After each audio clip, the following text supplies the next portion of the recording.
What is going on, everybody? Welcome back for a brand new mock draft. Joined today by Mike Renner with CBS. Mike, always a pleasure to have you on the channel and back on the channel. Today, guys, we're going to be getting a little weird. We're doing what I'm calling a wild card mock draft. I have a stack of 32 flashcards here, and every different card is going to dictate a little rule that we have to follow for every single pick. So don't be when I asked Mike if he wanted to come on for this, he was like, I would love to. Sounds fun. Just please don't share any screenshots of the mock draft and attach my name to it. That's not the point of today's mock to be accurate or anything, but I think this is going to introduce some fun conversations and some reflect some of that unpredictable element of the draft. But first and foremost, how you doing, buddy? Thanks for coming on. I'm doing great. Thanks for saying that off the top so we don't get clipped, because that's you live in fear of getting clipped nowadays as someone who speaks in the media space, just getting something out of context. So if like Jackson Dart goes 9 overall, just don't attach my name to it. All right, you can watch, you can enjoy, but just don't tweet it out, please. The bookmarks tab on Twitter is all of our worst enemy when they added that feature. Yeah. All right, so let's go ahead and get started. The other thing I wanted to do here, just because we are trying to mix things up a little bit, is I just wanted to kind of go chalk with the top 3 picks, because those have been pretty analyzed. And unless you want to add something here, I feel like it's pretty set in terms of what we think is going to happen here with Ward 1, Hunter 2, and Carter 3. Do you see it similarly there? I still maintain that there's a real chance of it flipping to Carter 2, Hunter 3, but it will be those 3 in my opinion. Yeah. And so at that point, I'm not sure really. Cool. Whichever way you want to go, I'm not going to argue too much. So I figured we could save a little time, and then Titans, Browns, Giants fans, we will of course do your picks. We're just going to do your second round picks, which at this point I imagine you're more interested in hearing us talk about.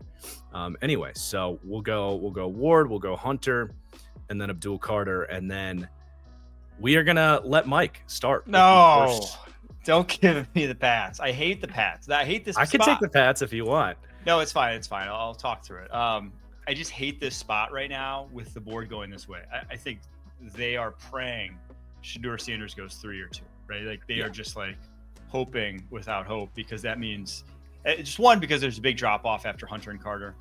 Yeah, in my opinion, to just the next guy in terms of how good you feel, and 2. It's like their position of need, to me, just I don't think there's a guy at number 4 overall in this tackle class that I love. It feels like the 2022 tackle class, where you had Icky, you had Evan Neal, you had Charles Cross. And ultimately, I think the Seahawks, the team drafting last in that bunch, were the ones who got the best tackle. But all 3 of them, if you were drafting in the top 5, you just didn't get your ROI, right? You did not get what you're hoping for, what you traditionally get when you draft a tackle, or think of getting when you draft a tackle. Your Joe Alt of the world, not present, right? Even your Olu Fashanu, I'd have above all the tackles in this draft class. So I do think the tackle need is so great that maybe you're eschewing other positions. The problem is the one position you need your card. Yeah.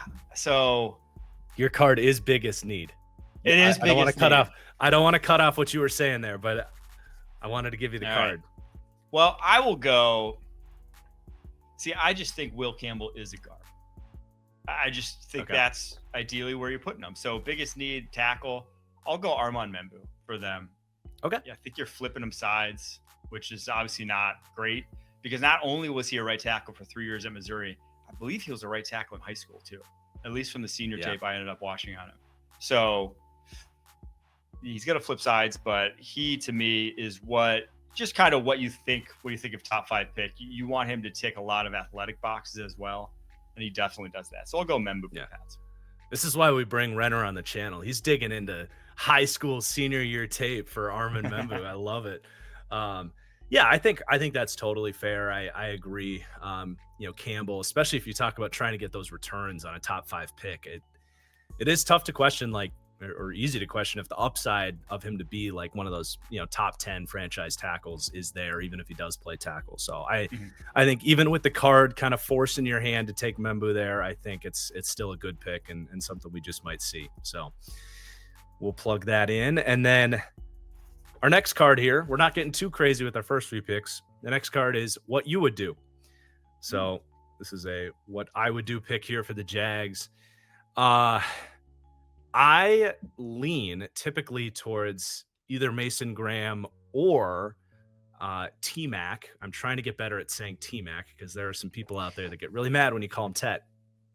I actually am not really, his approved nickname.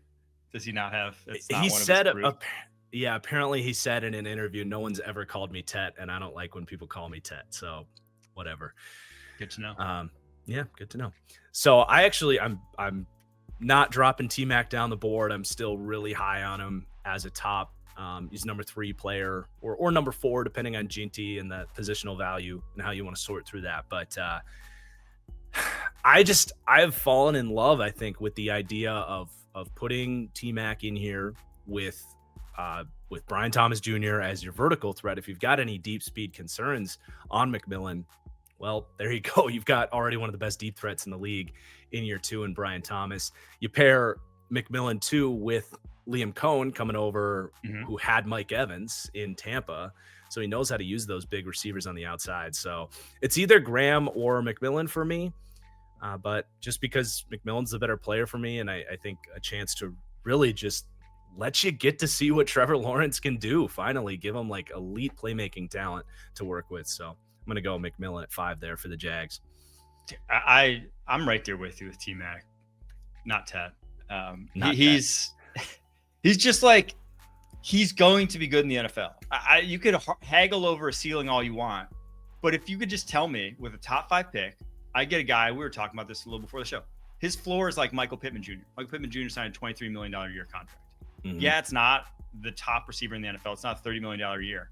But basically, if you can do that with every first round pick, if you can hit a guy like that, you're a well-run franchise. And you're the Jags. You've not done that enough, right? Like that's your whole point is you've had those top 5 picks and they've not turned into those guys. So yeah. And especially again, pairs with Trevor Lawrence, the wingspan, the catch radius, like with a guy who's, probably his biggest weakness is just pure accuracy issues. Give him a guy who can go get those balls. I love that. Yeah. Think of what him and T. Higgins did back in college together. All right, your card is who you think they would take for number 6. So predictive mock pick for you for the Raiders at 6. I'm gonna go to Ashton Genty before you say running back. It's kind of like there's so much smoke at this point. I'd be very surprised if it's not real.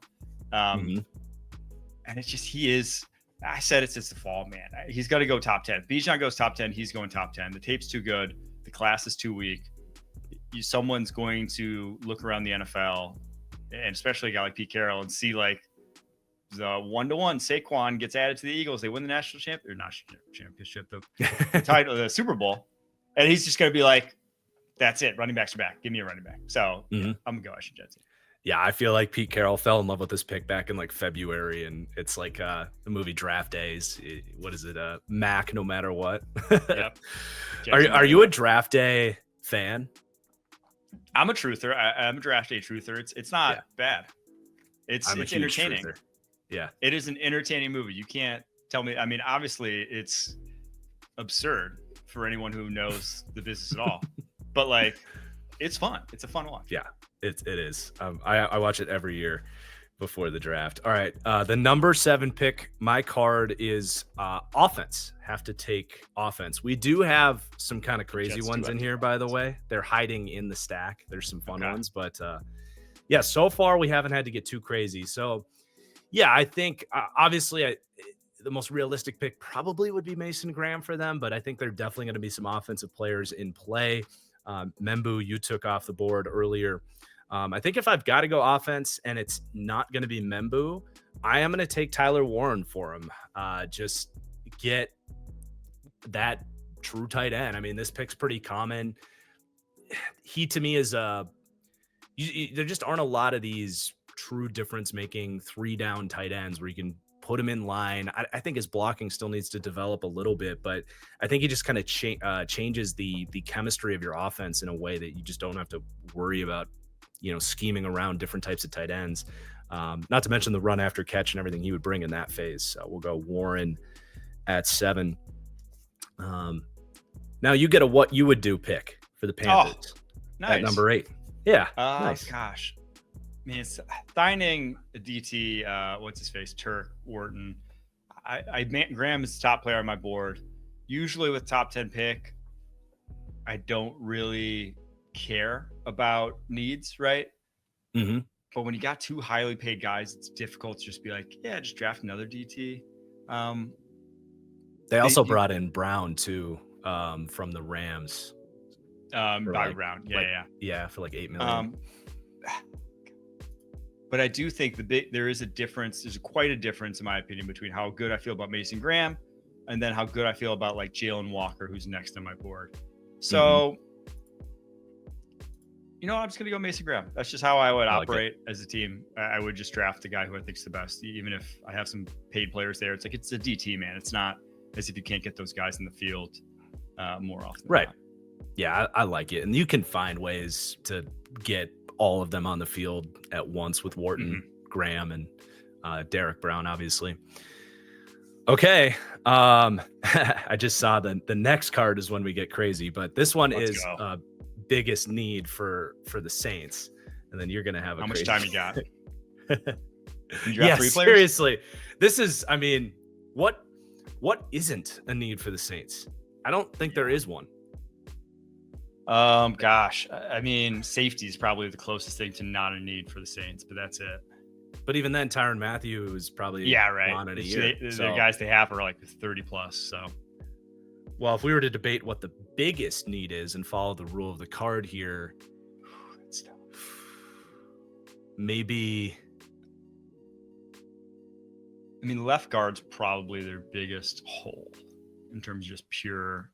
They don't have a guy there right now. I'm trying to pull up. This is actually a really hard conversation. Yeah, they have Dylan Radins. They also don't have a wide receiver who's like over 180 pounds. You know, like they're the smallest wide receiving core in the NFL, right? Or skinny. That was kind of my first thought.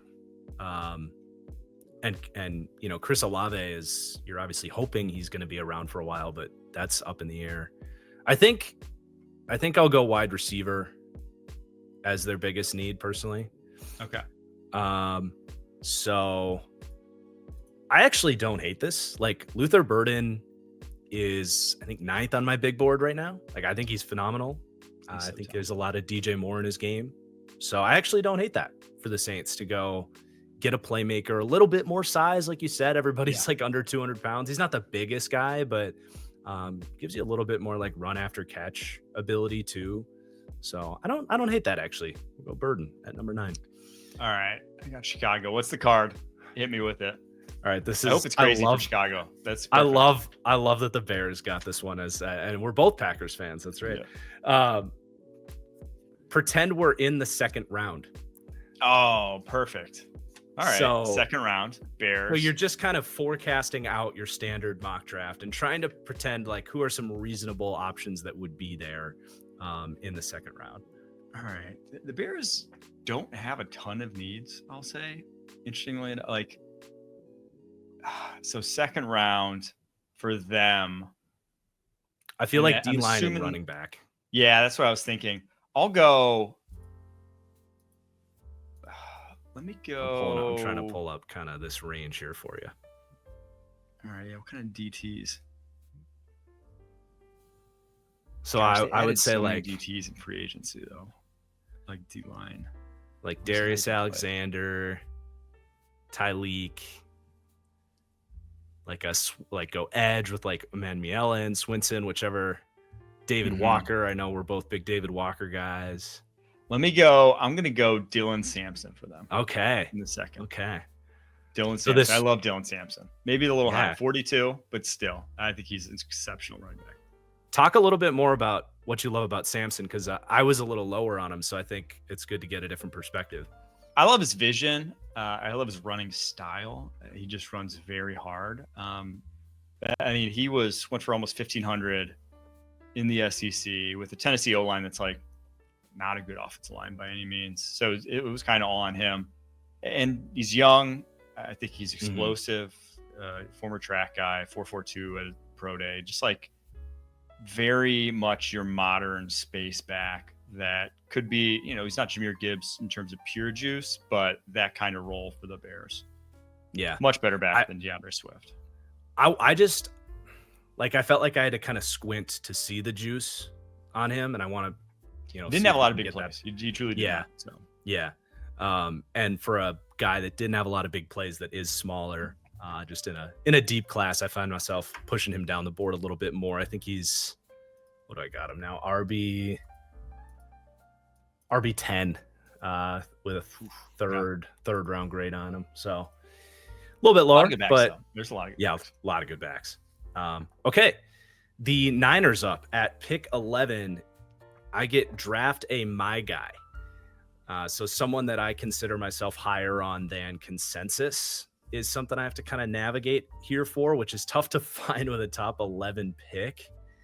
So I would say, I mean, if you could tell me health, Josh Simmons would be my guy, but that's tough because I'm not in that room. I don't have the medical feedback on him. So I will float that name out there. I love going D-line for them. Absolutely. I don't know that any of these D linemen are truly my guys. Like, I feel like I'm pretty consensus on the interior class. So I don't know if that's eligible. I guess Walter Nolan is a common pick I make here. He's definitely not 11 consensus. It's like, so I would count as my guy for sure. No, I'm right there with you. I have him like 12 on my board. I think he's awesome. But yeah, I've got him 16th. So that might count.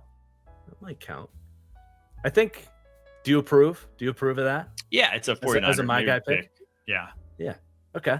Yeah, we'll go Walter Nolan. Niners fans might be getting tired of seeing this pick from me at this point, but I've broken this down. Like, that D line, it's just Saleh's coming back, and it's the pizza box meme with the room lit on fire, and Saleh's like, "What the hell happened? Where did everybody go?" Dude, right? It's so bad in the D line right now. I definitely think replenishing that group. And I love how Nolan's going to fit with all the stunts and stuff that they want to run as he kind of develops even more to his game. So there we go. Oh, yes. All right. I'm so glad you got this card. I made this just for us. Draft like you're Brian Gutekunst, which means you have to reach on a day 2 SEC defender. Well put. Like, I'm Brian Gutekunst. Okay, so a day 2 SEC. I'm looking at my who's like a real high-end athlete.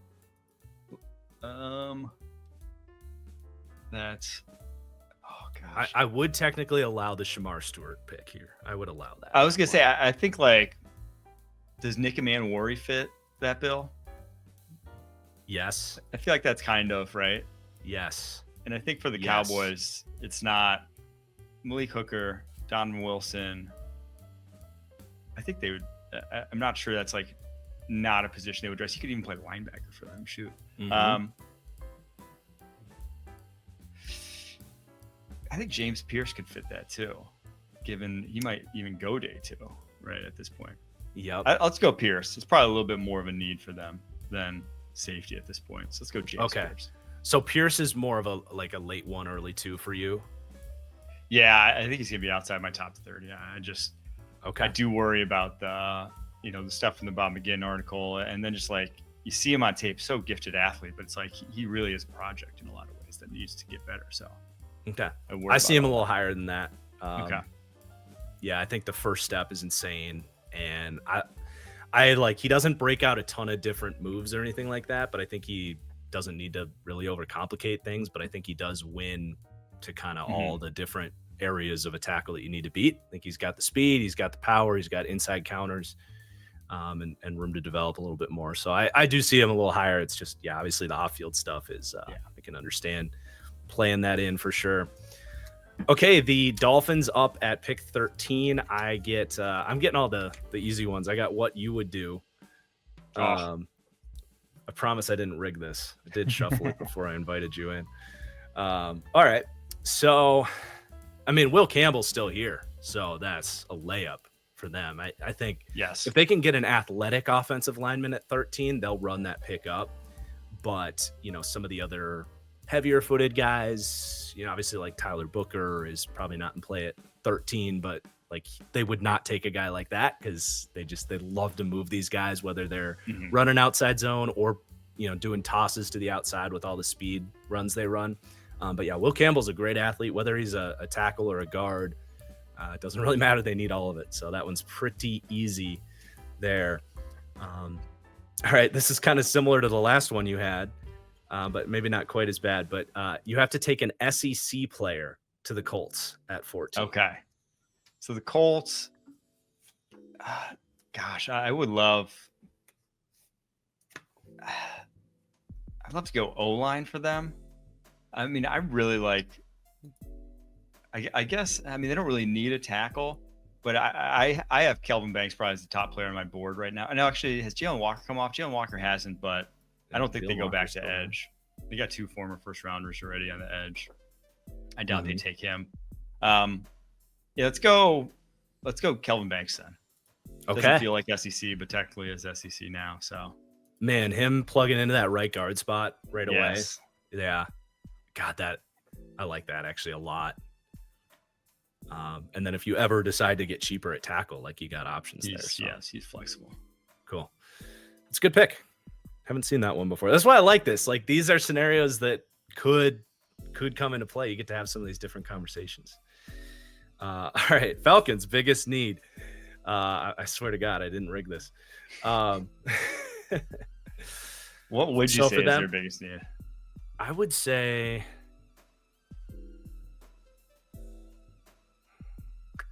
I've been saying edge for them for a while. I think realistically, yeah, because they did extend. But like you could say center. Right. You could definitely say center. Ryan Neutzel. Now who would you grade Zabel this high? I don't think taking Zabel here is crazy. I don't. Yeah, to me it's no crazier than when Kenyon Green went like 16. Yeah. Or whatever that. Yeah, I was like, okay, he went like 12 or 13. Yeah. Well, the only like real issue there is they've had so much success like with just taking athletic guys later rounds and developing them. I kind of feel like they're relatively comfortable with Neutzel because didn't he play a good bit last year? I'm just trying to pull this up. All right, Neutzel. I think that's the first time I've plugged his name into the PFF search. Yeah, he played 578 snaps last year. Okay. Like 60 PFF grade. Like he's that 6'3", 300-pound like move athlete that they love. I feel like I'm willing to forego center as a need in the first, and say just anything on the D line being a need, whether it's interior or edge. God, their D line stinks. It's just so many people that they've invested in that just haven't hit. Aren't good. Well, they fall into the trap of they've drafted a bunch of day 2 edge rushers. Yep. And day 2, just look at the track record of day 2 edge rushers. So many of them stink. It's just not where you want to draft. It's just not a position you want to draft day 2. They're just. Yeah. All right. Well, I'm going to take Mike Green then. He'd be my next best edge available here. There you go. And he can play, they're more of a 3-4 style stand-up edge system. So I think he can definitely do that. All right. You get a biggest need now at, oh, sorry. That's the same card. I never put that one back. Oh, no. I got something crazy. It's not bad. Best player available no matter what. Okay. Let me look at my board. Who's up? Jalen Walker's my best player available here. I believe he's still available. Wherever Trev has him, down in the 40s or something. He hates Jalen Walker. Yeah, he's even lower on Jalen Walker than I am. I think you might be putting at linebacker. Oh, 28. Let's see, where do I have him?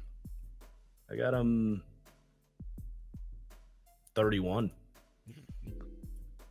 I'm 5. All right, you're a believer.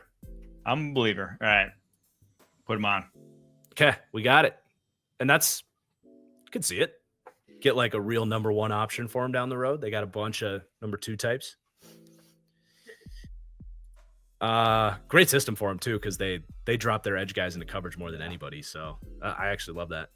Okay, Bengals at 17. I get the defense card for the Bengals at 17. I think they have that card on their in their board. Yeah, exactly. Definitely looking D-line. I think I'll probably go Derek Harmon here. Oh yeah, I love Derek. Yeah, they've been looking for that pass rushing impact, I feel like, for a couple years now.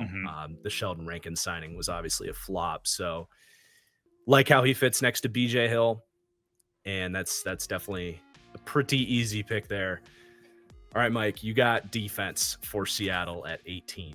Ooh, okay. They don't really need more defense, but we can draft them more defense. I think the top player on my board right now, you drafted all the DTs. Malachi Starks would be up next. For the Seahawks, I don't really know if they would go safety this early. I have him pretty close also, though, to Jihad Campbell. Now, Okay. So, gosh, I'm trying to think which one of those would they rather have. I think with that secondary currently constructed, I think you'd probably rather have Malachi Starks, just because I think he can do a little bit more. Okay. And you could even put him at nickel and then put Devin Witherspoon back on the outside, and that kind of fixes your cornerback problem. So let's go Malachi Starks. All right. I think we made that same pick with the stock exchange guys and nice. Talked about how they do a lot of like 3 safety stuff. So definitely works. I do kind of have a take that they might be zeroed in on Will Johnson, reuniting him with that system. Yeah, that actually is a good take. I did not love Will Johnson's tape this past year. I don't know what because I loved it as a sophomore, but I don't know if he was banged up. I don't see the turf till the end of this year, but like, how much was he playing through it, or just he was not the same type of sudden athlete, or just like didn't look like the type of sudden athlete you just take top 10 to 15 the way I thought he was. Yeah, I think it's fair. I'm kind of treating it as a little bit of that like final Derek Stingley season in my mind, kind of taking a little bit more of a leap of faith where he was just a little more checked out as the season went on. But I get it. I do.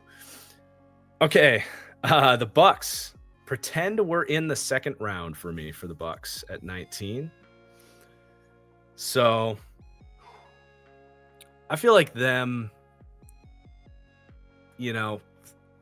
projecting this forward in this situation probably would be taking linebacker in the first, take Jihad Campbell. So if we're pretending it's the second round, I think if you could tap into this edge class, I mean, would David Walker not be perfect for them with Todd Bowles' defense? Yeah, that'd be fun. Now, is he going to go in the second round?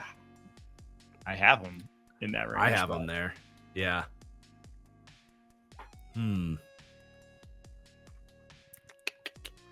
Who else? Let's see. I mean, corner potentially. Corner, safety, or even off-ball linebacker like Carson Schwarzenegger, if he'd be there. Right. I kind of like the corner idea because I don't think Dean's going to be there for the long haul.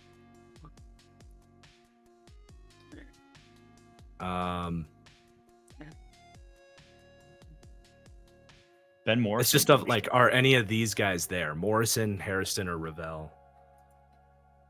I think Morrison has a chance with the injury, but that would be. I don't think the other two have a chance, to be honest. Yeah. I was talking to the Pewter Report guys at the Senior Bowl, and they were talking about how they really are trying to stay away from like injury question marks with their cornerback room. That's why they moved on from Carlton Davis. Okay. So I think they'd probably stay away from Morrison in that situation. I mean, Darian Porter, they did my comp for him is Zion McCollum, and they took a risk there. And if this is more of a draft and stash year 2 pick, kind of like that connection. I don't hate that one, actually. That wouldn't be because he wouldn't have to start right away. Like similar to what they did with McCollum. Yeah, and you can bring him in for dime packages and just have him run up and down the sideline and take away an X wide receiver right away, and then try to get the rest of the profile in there. So that's a fun one. Okay, you get one of the whammies. Oh no! Pretend What's we're the in the whammy? third round. Oh, third round Broncos. So you got to dip into the sleepers on this one. I'm gonna go. Let's go, Tez Johnson. I feel like that's the perfect third rounder. Oh, right? That's fun. Reuniting brothers. That's really fun. Yeah. Now third might be a little rich, but yeah, it might be a little rich, but that's still a super fun shout out. And yeah, a little pick to make Bo happy. Dude, Tez can play too. I think he's good. It's just you're gonna have to live with him maybe having a catastrophic injury once every 2 years. But it's just so small. But he is such a smooth wide receiver. He gets open, can catch screens. I don't know. I think he fits that. I think he fits that offense. But like third is when it starts to like even be a consideration. Probably more realistically fourth. So another reason this could happen, I was thinking of Deontay Hardy was a Peyton guy, a Sean Payton guy, and he was 5'6", 170. So he's formerly known as Deontay Harris. Yeah. So I like it. Good shout out. All right. Steelers up at 21. Big Ten player. My mind immediately goes to Emeka Egbuka here, which there's been a lot of parallels, or not parallels, but just, ties here, kind of him being a missing piece in that offense. You got your two vertical guys on the outside. So I like that.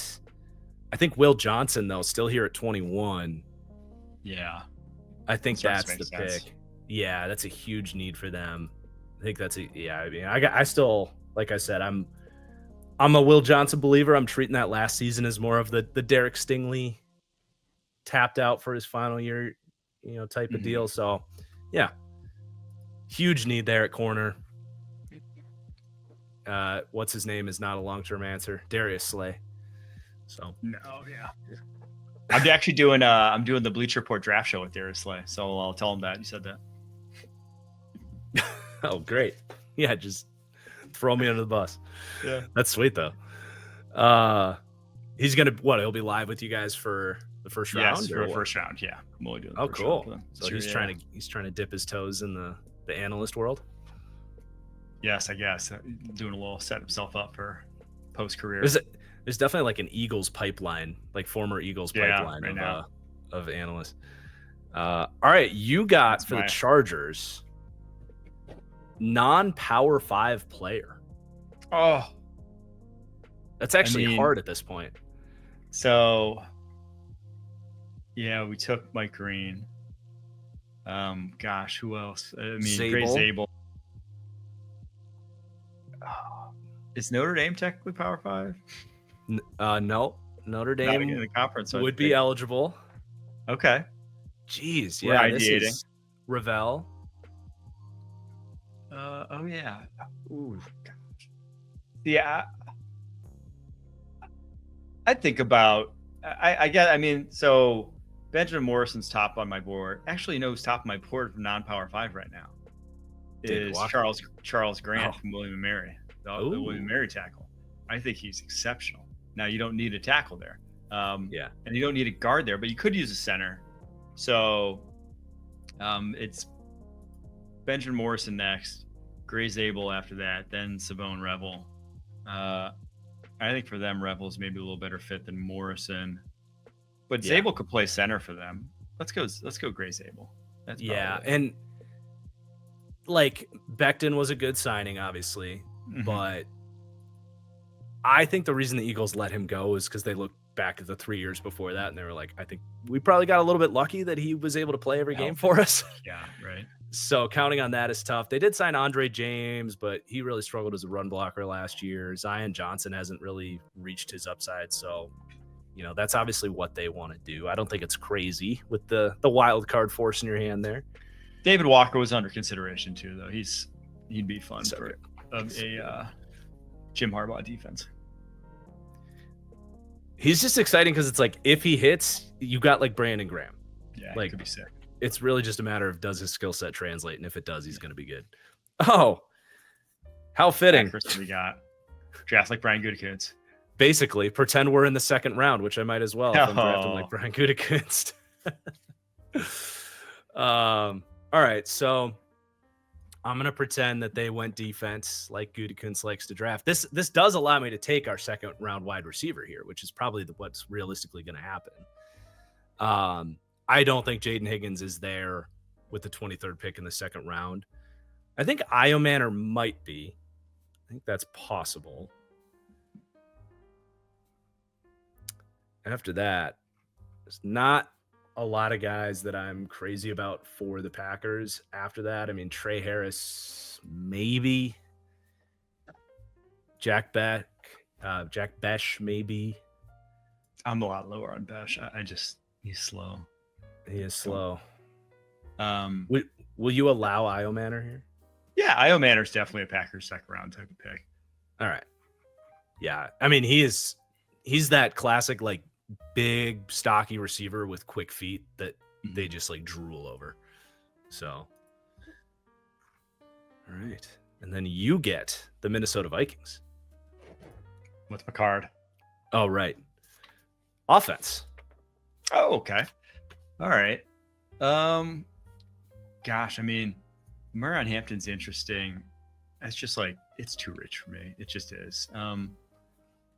To go that high, they can go O-line. I mean, they made a bunch of additions, but not Zabel sure. Would be awesome for them if he were there. Yeah. Gosh, who's? There's been some talk about if Hawkinson's going to be there for the long haul. I do. Colson Loveland is far and away the highest player I have available. Is he? On the offense side of the board? I think he's awesome. None of those receivers really do it for me. Yeah, let's go Colson Loveland. I like Loveland. All right. I just think he's, again, I think he's the best player on offense available. You can fit two tight ends on a field. Yeah. There you go. Yeah, I don't think it's crazy. I like it. Okay. The Houston Texans, I've got to pretend we're in the third round. These ones are painful. I don't know why I clicked on corner there. I think they're good in the secondary. Maybe linebacker. O-line, of course, is going to be a big feels need like for them. Interior O-line or D-line feels like they're a third rounder. Yeah.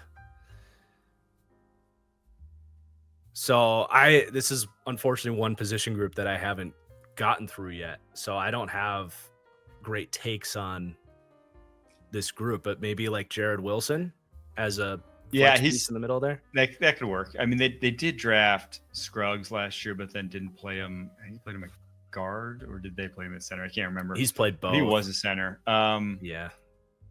I honestly, after Booker, I don't have like any of the true guards in this class. Like none of the guys I really like in the top 2 rounds. I like a lot of converts.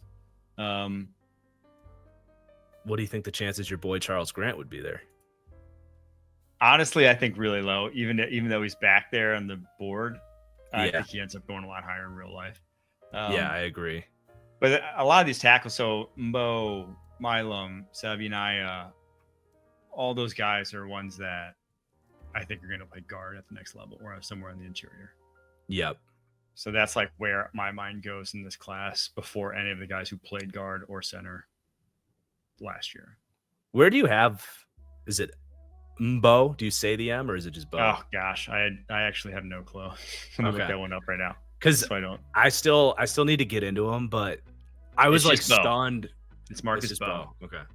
I was just stunned walking out of the Senior Bowl, hearing that he was like a day 2 guy. Because just like my eyes, I thought he was the worst player. Like he was not good. Oh, he was not good at all. Yeah.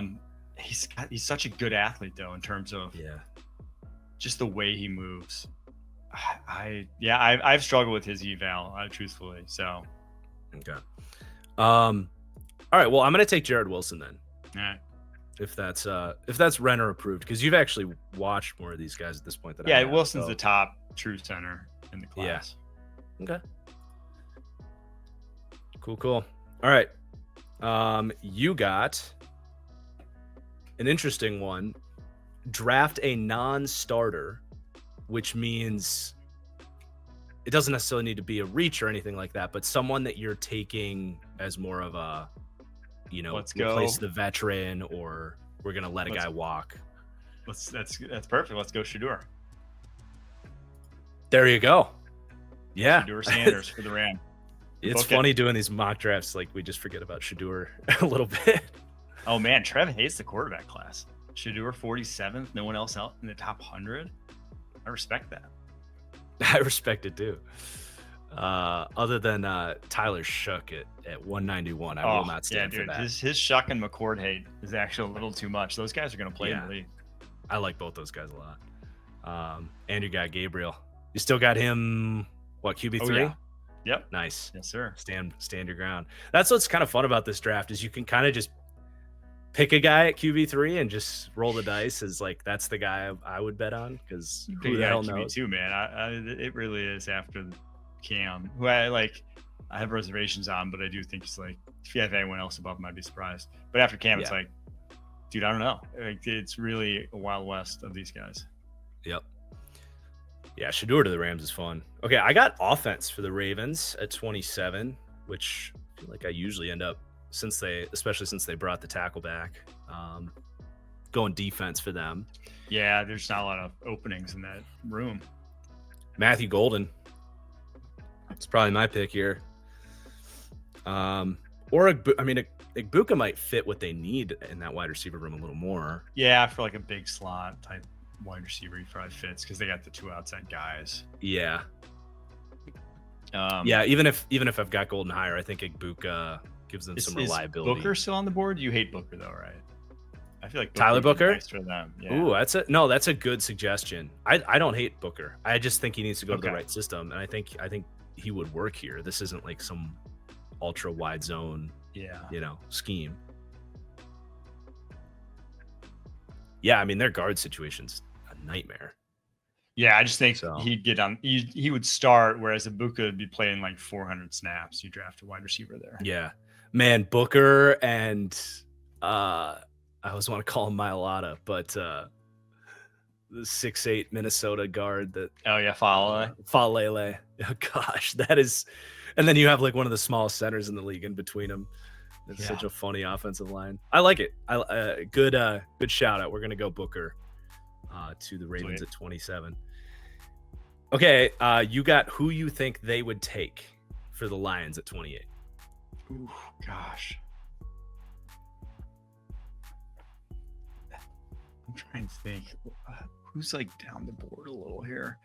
They've obviously been fantastic in early rounds, but I think some of their success is just they just take good players, man. They don't really have like a thresholds or like a position. Mm-hmm. They kind of just go with someone they know. Like they just swing for doubles and hit a lot of doubles. So that's how you get a roster with no holes in it. Is they've just hit guys who are good consistently. Yep. I think at this point, who really fits that bill? The two guys that came to my mind there were Scorton and Higgins. Okay. I was thinking Jade Barron. Now they went heavy corner last year, but he could play slot for you. I guess it depends how you're using Brian Branch. I guess they kind of see him as just a safety now. Mm-hmm. So yeah. Gosh, he would be exactly their style of corner for sure. Yeah. Let's go. Yeah, they got Robertson, Arnold, and Reed. All those guys are under 6 feet, right? Arnold is 6 foot, like on the dot. Yeah. No, he's definitely a Lions type. All right, let's go Barron. Okay. Yeah, him and Brian Branch together is a annoying like slot situation to deal with for sure. Okay, Washington. Ooh. Draft a not my guy. So someone that I'm Shamar Stewart. Just I mean, yeah. Yeah. That's like almost too easy, but Shamar Stewart. And at this point, he wouldn't even be a not my guy. It's just Shamar Stewart in like the top 20. It's just way too rich. But yeah, like late first, early second, big need. Definitely a not my guy. Right at 29, by all means draft Shamar Stewart, but it's Yeah. just it's the difference between pick 29 and pick 9, which is where I see him going lots of. Jahdae Barron, by the way, might have been my pick there if you didn't just take him. I've got a second round grade on Jahdae Barron. Ooh, he's a not your guy. Yeah.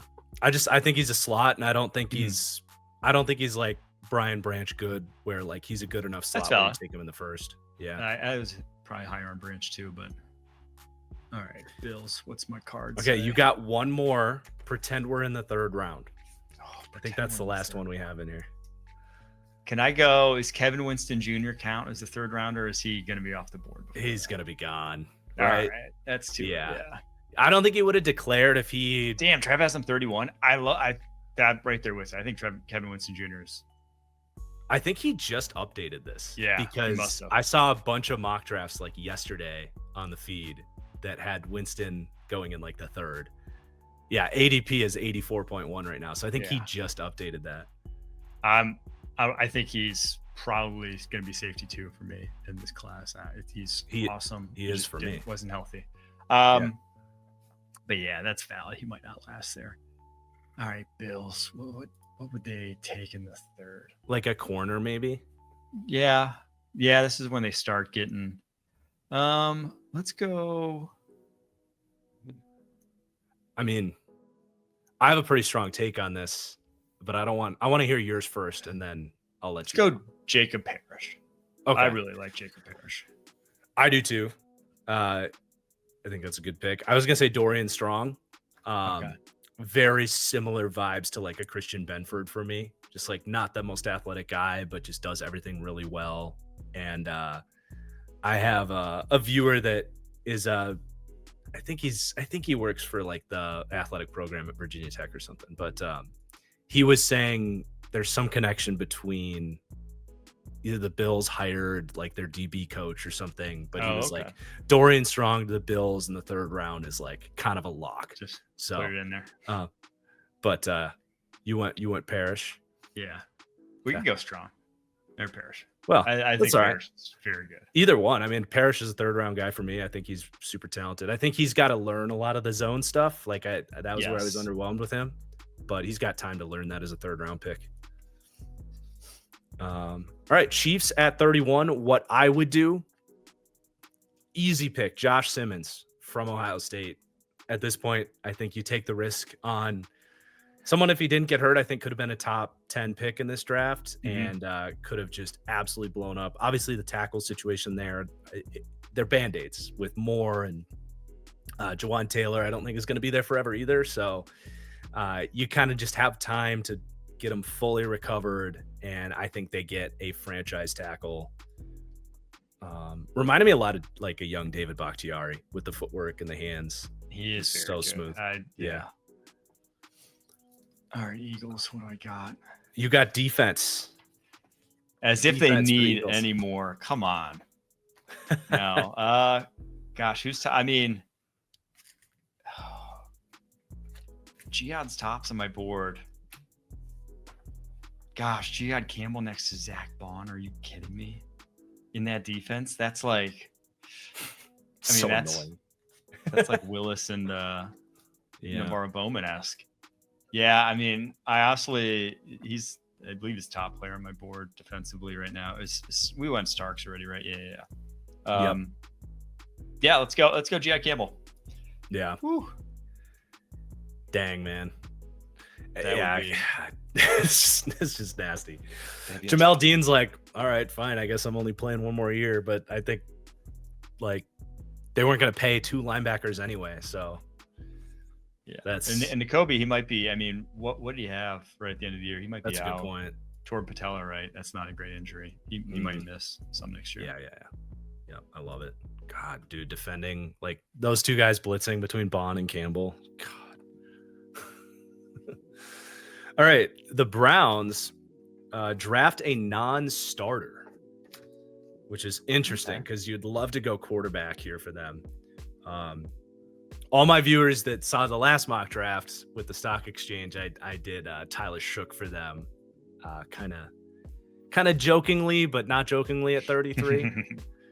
I definitely think like them trying to use this pick one way or another to get a quarterback is going to be in play, but I do think that quarterback would probably be starting for him. Like, I think if they take Shook or Dart, they're probably just going to throw him out there over Kenny Pickett, right? Like, they might like slow roll him in though. It could be like week 3, week 4. So technically a non-starter. But yeah, what you mean. It was tough for them because maybe a tackle. We got DeJuan Jones, Jack, like an offensive lineman piece. Yeah, I don't think Connerly would start right away if you drafted Josh Connerly. Like, he would not start right away, but it would probably be a solid pick given where they're. Yeah, that offensive line is such a mess. How banged up they get. Yeah, injury history is terrible. Yeah, I like that. I like Josh Connerly for them. What do you think about Donovan Jackson, by the way? I want your opinion on him. I have him about 50. I think he's just okay. Like, I just don't see high-end traits necessarily from him to be, but I think he'd be a starter.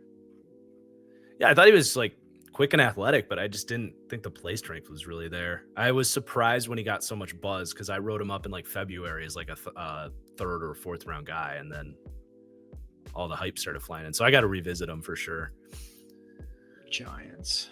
Okay, Giants, you got biggest need, which I would say is probably quarterback, right? You think so? I don't know. Well, you could argue not. Honestly, they went Abdulkar in the first. I think DT next to Dexter is probably their biggest need, just in terms of like how bad they are there versus other. Their secondary's fine.